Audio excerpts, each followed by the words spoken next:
네, 옆 사람과 인사합시다. 임마누엘. 네. 우리는 늘 하나님이 우리와 함께 하시기 때문에 함께하는 그 은혜를 날마다 누리는 여러분과 저의 인생이 되기를 축복합니다. 오늘 이 본 말씀은 바리새인과 사두개인들의 누룩을 조심하라고 주님께서 말씀하고 계십니다. 이 바리새인과 사두개인들은 예수님을 따라다니면서 어떻게 하면 이 예수를 좀 공경에 빠뜨릴까, 우리의 지위가 높아져 갈까, 이 분위기를 어떻게 하면 바꿔볼까, 이 고민을 늘 했던 인물들이 바리새인과 사두개인들이었습니다. 그렇게 했던 이유가 뭐냐면 자기 나름대로의 틀을 가져놓고 그 틀을 가지고 예수님을 쳐다보기 때문인 거죠. 그래서 오늘 말씀의 제목이 중요한 것을 놓치지 않는 성도라고 말씀의 제목을 삼았습니다. 우리가 진짜 중요한 걸 놓쳐버리고 우리의 기준을 가지고 예수님을 쳐다보면 우리는 신앙생활을 자꾸 우리 기준으로 살아가게 되는 거예요. 그래서 오늘 하나님이 주시는 이 말씀 앞에서 여러분의 기준이 아닌 하나님의 기준으로 여러분 승리하는 2018년도 마지막 예배가 되기를 축복합니다. 시편 90편에 보면 이런 말씀이 나옵니다. 10절과 12절에 보면 우리 인생이 살아가는데 잘 살아가면 70이요 강건하면 80이라고 했습니다. 이 시편 90편 10절에 12절에서는 우리에게 이 세 가지를 얘기를 하고 있는데요. 그 첫 번째가 우리의 연수의 자랑은, 우리가 70을 살든 80을 살든 우리의 연수의 자랑은 수고와 슬픔뿐이 아니냐. 우리의 인생을 살아가면서 많이 수고하고 슬픈 이것이 우리 인생이 아니냐. 근데 이런 인생도 신속히 날아가지 않냐. 돌아보니까 70이 되고 돌아보니까 80이 되어서 내가 하나님께 갈 날만 바라보고 있는 게 우리 인생이 아니냐. 어르신들 앞에는 죄송한 얘기지만 저도 어릴 때는 빨리 성인이 되었으면 좋겠다. 왜 이렇게 시간이 안 가지? 이러고 있다가 성인이 딱 되고 나니까요 시간이 굉장히 빨리 가요. 어르신들 그러더라고요. 10대는 10kg, 20대는 20kg, 30대는 30kg, 40대는 40kg. 야, 벌써 2018년도가 다 지나갔어요. 이게 한 해가 지나가는 이 속도가 빠르다 라고 생각될 만큼 빨리빨리 지나가는 것 같아요. 근데 이 시편 기자는 연수의 자랑은 수고와 슬픔뿐이 아니냐, 우리 인생이 신속히 날아가지 않냐 라고 하면서 12절에 하나님께서 우리에게 날 계수함을 가르쳐 주시기를 원한다. 아까 우리 장로님께서 이 예배는 다시 돌아오지 않는다고 했습니다. 예, 저는 그 한마디에 그렇지. 오늘 이 예배는 다시 돌아오지 않지만 오늘 나는 예배자로서 하나님께 최고의 예배를 하나님께 드릴 것이다. 내가 하나님께 내 중심을 다하여 하나님께 예배자로 나는 설 것이다. 날 계수함을 가르치사.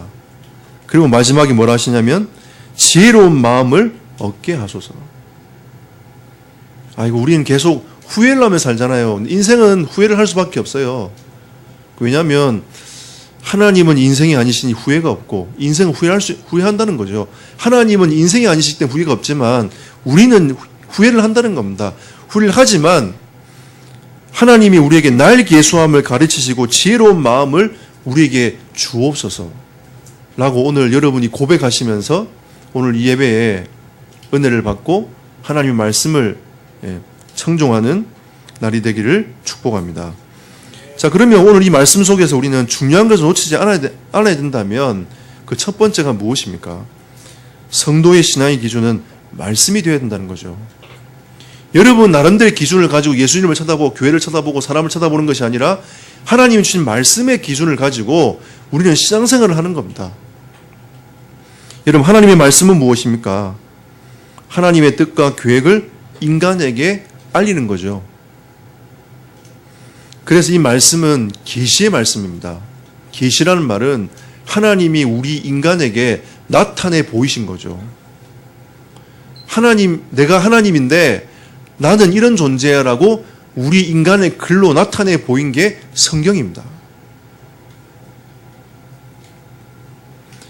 우리 인간의 언어로 어떻게 하나님을 표현할 수 있겠습니까, 여러분? 여러분 정말 아름다운 걸 보면 뭐라고 표현하십니까? 와, 이거는 말로 표현할 수 없다. 이렇게 우리 이게 많이 하잖아요.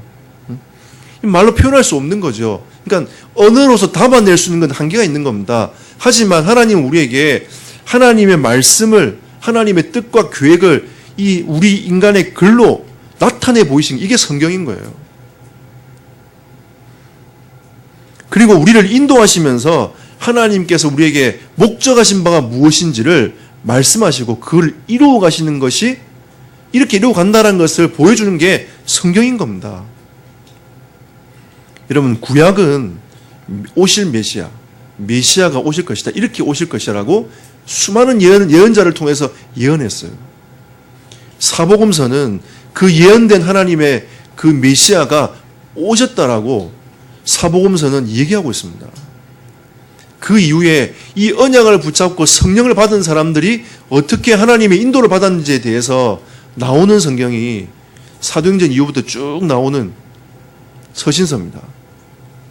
그리고 말세가 되면 이렇게 될 것이다 라고 하는 마지막 계시록, 이게 성경 아닙니까? 하나님 우리에게 66권을 통해서 하나님의 뜻과 계획을 인간에게 알리시고 하나님 우리를 인도해 가시면서 하나님이 목적하신 바를 이루어가는 게 성경입니다. 이걸 보도록 하는 게 성경인 거죠. 그러면 성경의 목적이 무엇입니까? 요한복음 20장 31절에 명확하게 잘 나와 있습니다. 예수가 하나님의 아들 그리스도이심을 믿게 하는 거죠. 이게 성경에 기록된 목적입니다.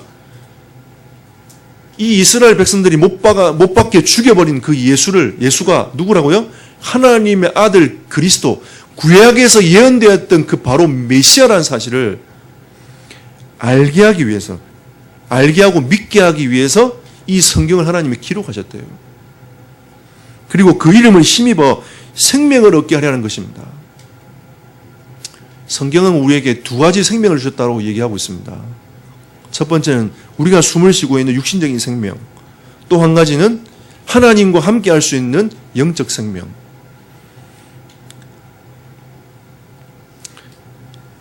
여러분, 제가 이런 표현을 하면 수많은 사람들이 저를 욕을 할 수 있습니다. 근데 하나님은 우리 인간을, 이 세상 모든 만물을 다스리도록 하나님이 축복하셨어요. 근데 요즘에는 이 동물이 있잖아요. 인간의 삶을 넘어서고 있습니다. 요즘에는 백화점도 이 동물이 들어올 수 있도록 하는 그 코너를 만들어 놨어요. 그리고 개를 묶어 놓을 수 있는 공간도 만들어 놓고요. 왜냐하면 이 동물의 시장이 엄청나단 말이에요. 몇 조씩 막 돌아가는 겁니다. 그러니까 이 경제 논리를 봤을 때는 그걸 안 잡으면 안 되는 거예요. 근데 성경은 우리에게 뭐라고 있냐면, 육신적인 동물에게는 하나님이 육신적인 생명만 주셨어요. 인간은 다르단 말이에요. 인간은 하나님이 육신적인 생명과 영적 생명을 함께 부여하신 겁니다. 근데 인간이 하나님 앞에 범죄함으로 말미암아 영적 생명을 잃어버리게 된 거예요. 그럼 이 잃어버린 영적 생명을 하나님이 다시 찾으라고 말씀하고 있는 겁니다. 이 찾는 길이 어디냐?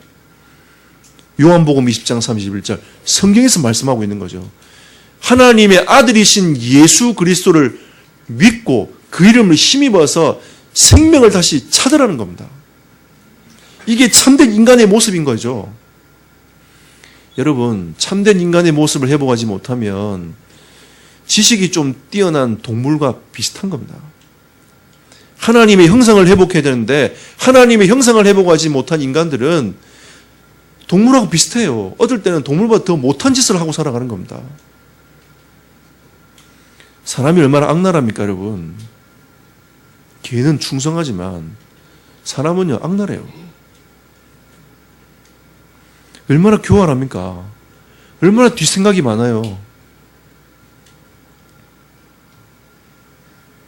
하나님이 우리에게 이 성경을 통해 주시고자 하는 하나님의 메시지는 예수가 하나님의 아들 그리스도이심을 믿고 그 이름을 임이며 생명을 얻게 하려는 것입니다. 어떤 누구도 이 생명적 관계를 회복할 수 있는 길이 없어요. 요한복음 14장 6절에 예수님께서 말씀하지 않습니까? 내가 곧 길이요 진리요 생명이니 나로 말미암지 않고는 아버지께로 올 자가 없느니라.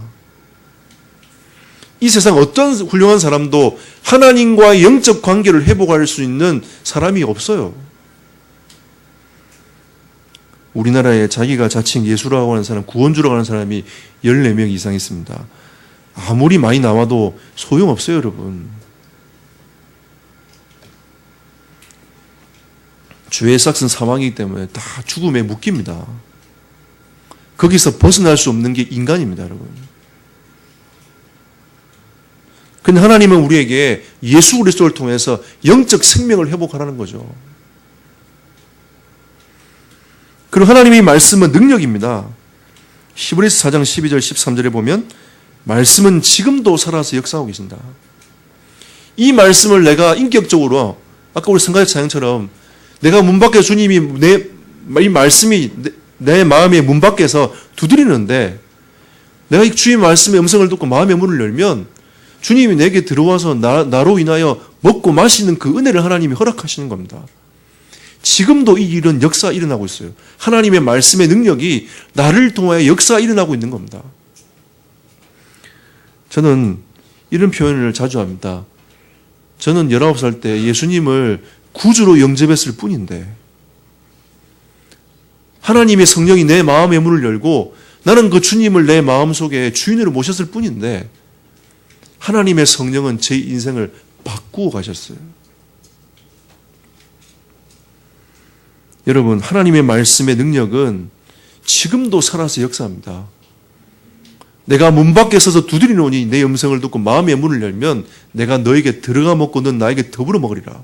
하나님과 함께 살아가는 그 은혜를 하나님이 주신다고 말씀하셨잖아요. 저는 그 은혜를 지금도 받고 있습니다. 놀라운 사실 아닙니까, 여러분? 이게 말씀의 능력이라니까요. 그 전에는 성경 공부를 배우고 하고 열심히 살았지만 예수가 그리스도라는 사실이 믿어지지 않았어요.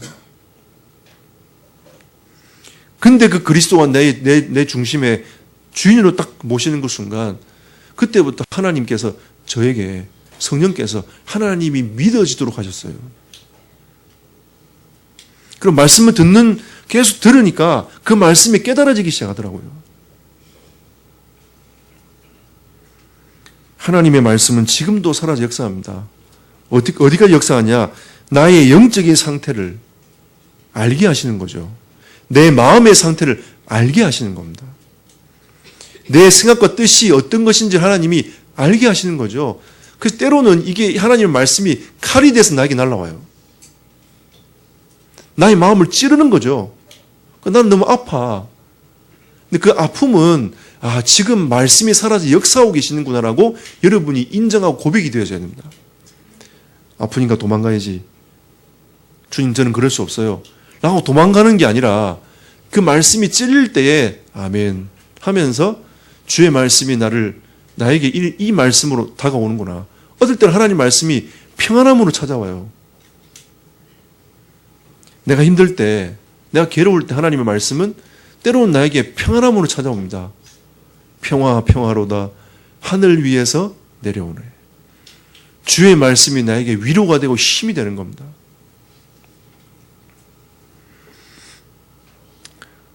저는 어디서 말씀을 묵상하고 갑니까? 때로는 집회 가든지 훈련받으러 갈 때에 하나님 앞에 기도하며 갑니다. 하나님, 저에게 말씀을 주십시오. 갈 때마다 그때마다 하나님 나에게 고민하는 고민을 하나님 저에게 말씀으로 답을 계속 주십니다. 이번에도 만민을 위하여 기치를 들라 이 말씀을 묵상하면서 계속 11월 달부터 기도하고 있는데 이번에 중직자 대회 가니까요 마지막 메시지가 그 본문 말씀이에요. 제가 그 본문 말씀 받으면서 주여 감사합니다. 내가 이렇게까지는 하지 않겠지만 그래도 이 말씀으로 인하여 하나님 나에게 이 은혜와 힘을 저에게 허락하시는 겁니다. 하나님은 우리에게 말씀으로 영적 마음, 생각, 뜻까지 하나님은 감찰하고 계십니다. 근데 이 말씀은 어떤 말씀이냐? 만물을 주관하고 계시는 말씀이다. 이 말씀 한마디가 이 모든 만물을 창조했지 않습니까, 여러분? 말씀이 육신이 되어 오신 분이 예수 그리스도 아니십니까? 그 능력으로, 그 능력의 그 걸음으로 우리의 모든 죄를 사하셨어요. 그 말씀이 육신이 되어 오신 그분으로 말미암아 우리는 더 이상 지옥 권세에 붙잡히지 아니하고 우리는 하나님의 나라로 갈 수 있는 은혜를 덧입게 된 겁니다. 이게 말씀 능력입니다. 하나님의 말씀은 지금도 우리를 인도하고 계시지 않습니까? 시편 119편 105절 주의 말씀은 내 발의 등이요 내 길의 빛이니이다. 여러분과 저는 어떤 영적 싸움을 해야 되냐? 말씀이 들리는 싸움을 해야 돼요. 말씀이 들리는 싸움을 해야 됩니다. 말씀이 안 들리면 여러분 영적 싸움을 하셔야 돼요. 어둠의 권세는 결박받을지어다. 나의 영혼이 주의 말씀 앞에 머물지 못하게 만드는 어둠의 권세는 떠나갈지어다. 나의 영적 상태는 회복될지어다. 여러분 다윗은 130편에 시편 130편 이런 고백하지 않습니까? 내가 파수꾼이 아침을 기다리는 것보다 내가 주님을 더 기다린다. 나는 더 빨리 그 아침이 왔으면 좋겠어. 왜? 아침에 깰 때에 내가 주 형상에 만족하는 인생이니까. 다윗은 늘 주를 바라보면서 주님의 그 형상에 만족하며 그 말씀 앞에 머물러 있던 사람이었어요.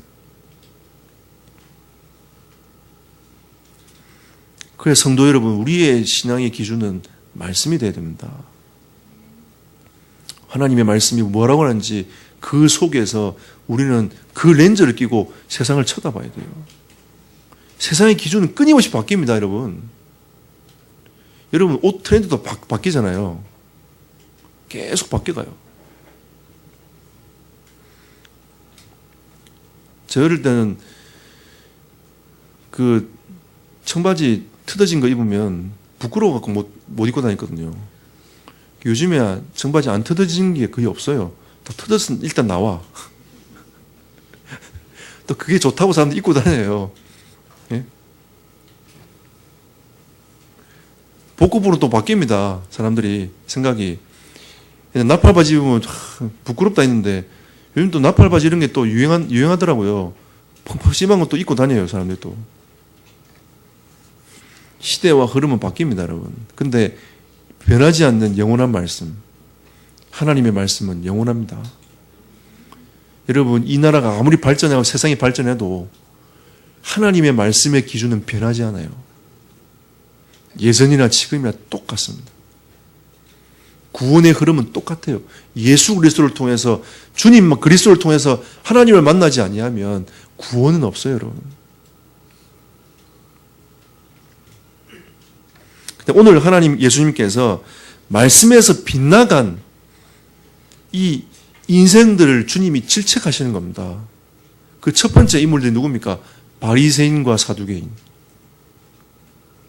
예수님께서 뭐라고 하시죠? 6절에 6절 보시면 예수께서 이르시되 삼가 바리새인과 사두개인들의 누룩을 주의하라. 성경에 보면 누룩이 한편으로는 좋은 것으로 쓰였고요. 또 한쪽으로는 안 좋은 것을 예수님 말씀하신단 말이에요. 이 사두개인과 바리새인을 얘기할 때는, 종교적으로 얘기할 때는 안 좋은 쪽으로 예수님이 말씀하시는 겁니다. 그럼 이 누룩을 주의하는 말이 무슨 말입니까? 예수님께서 이렇게 말씀하고, 하나님이 말씀하고 계시는데 그 진리를 왜곡하는 자들이다. 무서운 거죠, 여러분. 하나님은 예수 그리스도를 통해서 구원의 길을 열어가시는데 그 진리를 왜곡하는 겁니다. 왜? 구약에 묶여 있는 거죠.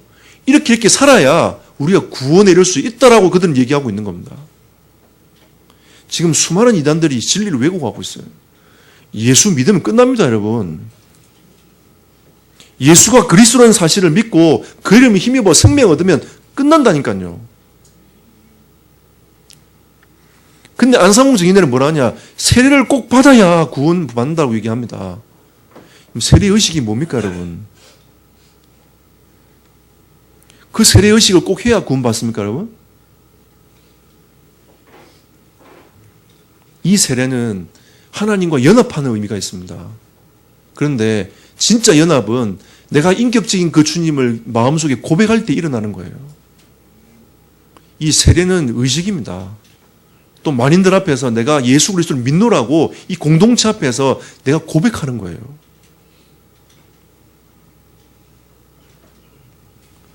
바리새인과 사두개인들하고 안상홍 증인하고 다른 게 무엇입니까? 바리새인과 사두개인하고 여러분 이만희를 믿고 있는 신천지와 다른 게 뭐 있습니까, 여러분? 우리는 진짜 은혜로 살아가지 않습니까, 여러분? 그렇게 살아가려면 여러분, 우리는 살아남을 자가 없을 것 같아요. 진짜 우리는 은혜로 살아갑니다. 주님의 그 100%의 은혜로.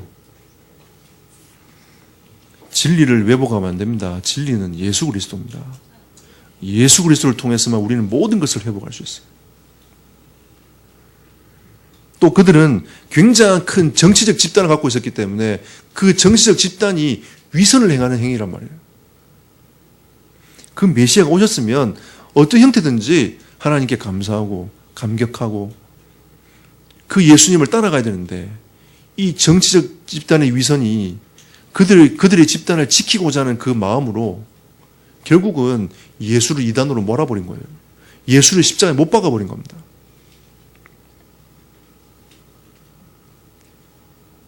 그래서 예수님께서 바리새인과 사두개인들의 누룩을 주의하라. 누룩은 나중에 퍼져가잖아요. 이 어둠의 영적인 배경이 퍼져가가지고 결국은 예수를 십자가에 못 박는 일로 가버리는 겁니다. 또 제자들을 질책하십니다. 메시아적 역사를 보고도 믿지 못하고 깨닫지 못하는 제자들을 예수님이 질책하시는 거죠. 8절 보십시오.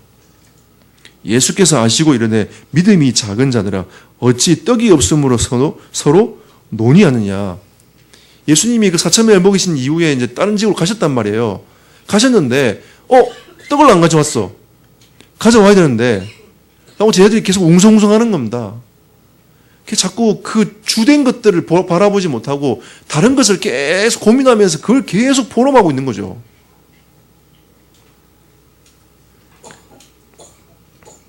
여러분 우리는 예수 그리스도 안에 있는 공동체 아닙니까? 하나님의 자녀들입니다. 우리는 다른 포럼 말고요. 진짜 하나님의 역사를 포럼하는 은혜가 있기를 축복합니다. 믿음이 작은 자들아. 그러면서 예수님이 얘기하십니다. 9절에 너희가 아직도 깨닫지 못하느냐. 떡 5개로 5,000명을 먹이고 죽은 것이 몇 바구니냐. 10절에 떡 7개로 4,000명을 먹이고 죽은 것이 몇 광졸인지 기억하지 못하느냐.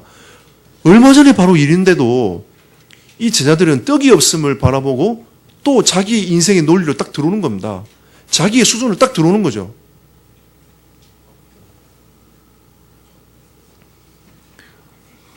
예수님께서 말씀에 빛나가 있는 이 제자들을 질책하시는 겁니다. 그리고 11절에 뭐라고 하시냐. 어찌 내 말한 것이 떡에 관함이 아닌 줄을 깨닫지 못하느냐. 오직 바리새인과 사두개인들의 누룩을 주의하라 하시니라. 말씀에 빗나간 인생을 주의하라고 주님 말씀하고 계시는 거죠. 여러분과 저는 하나님 주신 말씀을 붙잡고 그 말씀을 묵상하며 그 말씀을 따라가는 하나님의 사람이 되기를 축복합니다. 이 말씀에 빗나간 사람들을 주의하라고 말씀하고 있는 거예요. 너희도 똑바로 깨달아라. 내가 지금 그걸 얘기하고 있는 줄 아냐. 이걸 이해하고 있지 않냐. 결론 맺겠습니다. 우리는 이 성경의 핵심을 놓치지 말아야 됩니다. 성경의 핵심은 언약과 복음입니다. 예수 하나님께서 이렇게 말씀하신 그 언약을 이루신 예수 그리스도, 이걸 얘기하고 있는 게 성경이에요, 여러분. 그럼 이 시대의 마지막 언약은 무엇입니까? 예수님이 부활하시면서 말씀하셨어요. 예루살렘과 온 유대와 사마리아와 땅끝까지 이르러 내 증인이 되리라. 예수 그리스도의 증인되라고 말씀하고 계신 거예요. 안상홍 증인회가 아닙니다. 여호와 증인이 아니에요. 내 증인이 되라. 예수 그리스도의 증인이 되는 겁니다. 이게 하나님의 언약인 거예요. 마태복음 28장에 뭐라고 되어 있습니까? 모든 민족으로 가서 뭘 삼으라고요? 제자 삼으라. 이게 주님의 언약입니다. 이 언약과 복음, 그 언약의 가장 중요한 핵심, 복음. 하나님의 약속은 그리스도를 통해서 이루어졌습니다. 또 이루어질 것입니다. 우리는 이 렌즈를 끼고 성경을 쳐다봐야 돼요. 그래야 이러면 성경이 보이는 겁니다. 그리고 성경의 핵심은 무엇입니까? 두 번째, 교회와 하나님의 나라입니다. 이미 영적인 흐름은 쭉 흘러왔어요. 성경은 쭉 이루어졌습니다. 그런데 예수님이 죽으시고 부활하시면서 하나님의 나라를 이루기 위하여 교회를 탄생시키셨어요. 공동체. 예수 그리스도를 머리로 한 하나의 공동체. 예수 그리스도를 믿음으로 고백하는 하나의 공동체. 교회입니다. 하나님은 교회를 통하여 하나님의 나라를 이루고 가겠다라고 말씀하고 계시는 거죠. 그게 초대교회가 탄생된 거 아닙니까? 안디옥 교회가 탄생된 거 아닙니까? 데살로니가 교회와 에베소 교회가 탄생된 거 아닙니까? 로마 교회가 탄생되었습니다. 그 속에서 뭐냐? 하나님의 나라가 임하도록 만들어가는 거죠. 그 속에서 예수 그리스도의 증인되어지고 제자가 세워지고 후대가 살아나는 그 일에 응답받는 교회가 되어라. 그래서 이 생명빛 교회 공동체는 정말 소중한 겁니다, 여러분. 하나님께서 성경의 가장 중요한 핵심으로 하나님이 이 교회를 탄생시켰어요. 그래서 뭐 하라고요? 하나님의 언약을 이루어 가도록. 교회된 여러분, 이번 2018년도는 교회여 일어나라. 여러분, 교회된 여러분 아닙니까? 교회된 여러분, 여러분이 스스로 나는 못해, 아니야 라고 주저앉아 있지 마시고 하나님의 말씀이 딱 기준이 되어서 그래, 하나님은 나를 거룩한 백성으로 부르지 않냐, 나는 택하신 족속이 아니냐, 하나님이 나를 통하여 그리스도의 증인되라고 말씀하시지 않냐, 모든 민족으로 제자 삼으라고 말씀하시지 않냐. 하나님, 나는 이 일에 증인될 줄 믿습니다. 이런 믿음을 가지고 여러분들이 하나님이 일어나라고 말씀하셨어요. 우리 2018년도를 그냥 두고 2019년도만 쳐다보고 가는 게 아니고 2018년도 플러스로 2019년도로 가는 겁니다. 교회된 여러분들이 일어나가지고 2019년도는 뭐하냐? 만민을 위하여 기치를 들라. 교회된 여러분과 제가 하나님의 나라를 위하여 만민을 위하여 기치를 드는 은혜의 길을 축복합니다. 그리고 여러분들은 말씀을 성취하며 교회 살리는 주역이 되기를 축복합니다. 말씀을 성취시켜야 돼요. 말씀이 여러분을 통해서 이루어지도록, 성령의 충만을 받은 베드로를 통해서 하나님의 말씀이 성취가 됐어요. 제자들을 통해서 하나님의 말씀이 성취되기 시작했습니다. 하나님은 여러분을 통해서 말씀이 성취되길 원하십니다. 여러분과 제가 중요한 것을 놓치지 아니하는 2018년도 마지막 주간이 되기를 축복합니다. 그래서 진짜 말씀을 가지고 2019년도는 마음껏 현장에서 전도운동과 복음운동하며 여러분 자신을 살려내고 수많은 영혼들을 살려내는 은혜가 있기를 축복합니다. 기도하겠습니다. 우리 합심으로 기도합시다. 하나님, 말씀이 기준이 되어 살아가는 하나님의 사람이 되게 하옵소서. 믿음을 가지고 진짜 그리스도의 깃발을 들고 그 그리스도로 살아가는 하나님의 사람이 되도록 인도해 달라고 합심으로 기도하도록 하겠습니다. 살아계신 하나님께 감사드립니다. 하나님, 2019년도에도 하나님 주시는 은혜를 굳게 붙잡고 말씀을 따라가는 하나님의 사람이 되길 소원합니다. 주여 인도하시며 역사하여 주옵소서. 하나님의 나라를 누리는 시간 되도록 주님 인도하시며 역사하여 주시길 소원합니다. 하나님의 뜻과 계획을 이루는 시간 되게 하시며 주의 언약과 주의 말씀을 따라 그 응답 누리는 하나님의 사람이 되게 하시고 주 예수 그리스도의 은혜와 충만함을 드리며 이 시간 되도록 주의 성령께서 역사하시고 인도하여 주옵소서. 하나님 감사합니다. 영광을 받으시며 인도하여 주옵소서. 하나님 감사드립니다. 하나님께서 오늘도 우리에게 말씀 주시고 우리의 기준이 아닌 하나님의 말씀이 기준이 되어 이 말씀으로 살아가는 하나님의 사람이 되기를 소원합니다. 이 세상은 영적인 기준도 없어지고 절대적인 기준도 없어져서 하나님의 말씀인 절대적인 하나님의 말씀을 흩으려고 하는 이 어둠의 세력에 우리는 맞서 하나님 주신 말씀을 굳게 붙잡고 말씀의 성취를 누리며 말씀을 이루어가는 하나님의 사람들이 되도록 주여 저희들에게 은혜와 충만함을 덧입혀 주시옵소서. 감사드리며 주 예수 그리스도 이름으로 기도드렸습니다. 아멘. 찬송 546장을 하나님께 찬송하시겠습니다.